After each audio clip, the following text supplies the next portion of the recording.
Therefore, whoever resists authority resists the ordinance of God. Get your coffee.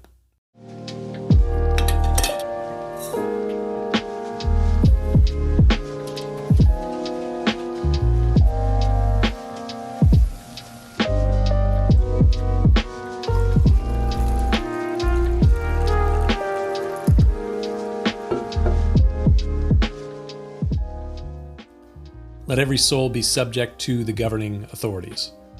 Those are challenging words that have caused a significant stir among many Christians and within many churches over the last 16 months. Words that have caused a lot of division among Christians and within churches in the last year. How you interpret and understand this command, and it is a command, will affect how you view your place in society, especially at this moment. As a pastor and Bible teacher, I obviously have opinions about this passage of Scripture, and I've had more than a few conversations with Christians that hold differing views on this passage. And as a result of those different positions, I've seen people within the family of churches that I'm associated with discontinue fellowship and divide from one another. I think one of the most evident outcomes of 2020, after COVID chaos and the cultural confusion surrounding the governmental response to COVID, and then issues having to do with politics and racial issues in the United States, one of the most evident outcomes has been increased division and tribalism. And more than a few times, this verse has been at the center of the division, especially within Christian communities. Honestly, for me, this is heartbreaking. I grew up in a church that was connected to a larger fellowship of churches called Calvary Chapel. For nearly 50 years, at the head of Calvary Chapel was a man named Chuck Smith, Pastor Chuck to all of those who were within Calvary.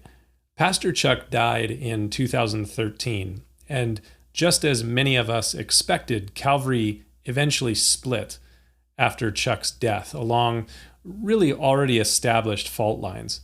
But those fault lines and this split that has taken place, it seems in one sense to have only increased in the last 16 months. Or maybe it's just become more evident. And it is, as I said, heartbreaking.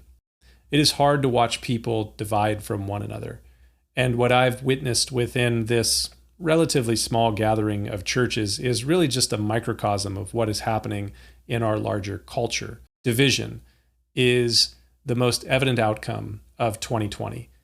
We are more tribal than just about any time that I can remember, at least in my lifetime.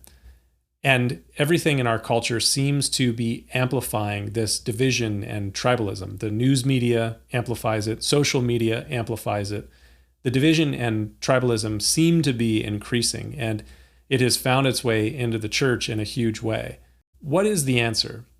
Well, I think that one of the answers is found in the words that are found one chapter before Paul's exhortation when he says, let every soul be subject to the governing authorities in Romans 13. He says this at the beginning of Romans chapter 12. I beseech you therefore, brethren, by the mercies of God, that you present your bodies a living sacrifice, holy and acceptable to God, which is your reasonable service.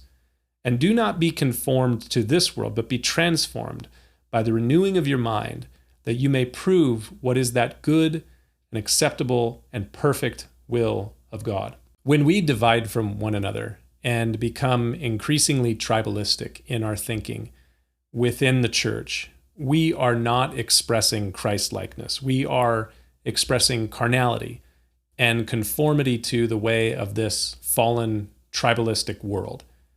And the answer is to present your bodies as a living sacrifice, to be transformed by the renewing of your mind so that you may show forth, display, and prove what is God's good, acceptable, and perfect will. That is the right response for the Christian. Sacrificial love. Paul would say, owe no one anything except to love one another. For he who loves another has fulfilled the law. Love is the fulfillment of the law. And Jesus said, love one another as I have loved you. By this will all know that you are my followers, if you have love for one another. Something to think about. We'll see you next time.